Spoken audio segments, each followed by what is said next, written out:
దలియా కిచిడీకి కావలసిన పదార్థాలు: నెయ్యి 2 టేబుల్ స్పూన్లు, జీలకర్ర 1 టేబుల్ స్పూన్, కరివేపాకు రెమ్మలు 2, అల్లం ముక్కలు కొద్దిగా, పచ్చిమిర్చి కొద్దిగా, ఉల్లికాడలు 1 కప్పు, బీన్స్ 1 కప్పు, పచ్చి బఠానీ 1 కప్పు,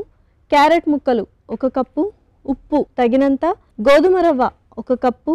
నానబెట్టిన పెసరపప్పు 1 కప్పు, పసుపు చిటికెడు, నిమ్మరసం 2 టేబుల్ స్పూన్లు, కొత్తిమీర కొద్దిగా. దలియా కిచిడీ తయారు చేసుకునే విధానం: ముందుగా స్టవ్ ఆన్ చేసి ప్యాన్లో నెయ్యి వేసి కరిగాక అందులో జీలకర్ర, కరివేపాకు, అల్లం ముక్కలు, పచ్చిమిర్చి, ఉల్లికాడలు, బీన్స్, పచ్చి బఠానీ, క్యారెట్ ముక్కలు, సరిపడా ఉప్పు వేసి వేగాక అందులో నీళ్లు, గోధుమ రవ్వ, నానబెట్టిన పెసరపప్పు, కొద్దిగా పసుపు వేసి మూత పెట్టి ఉడికించుకొని సర్వింగ్ ప్లేట్లోకి తీసుకొని పైనుంచి నిమ్మరసం వేసుకొని అలాగే కొత్తిమీర కూడా గార్నిష్ చేసి సర్వ్ చేసుకుంటే ఎంతో రుచికరమైన దలియా కిచిడీ రెడీ.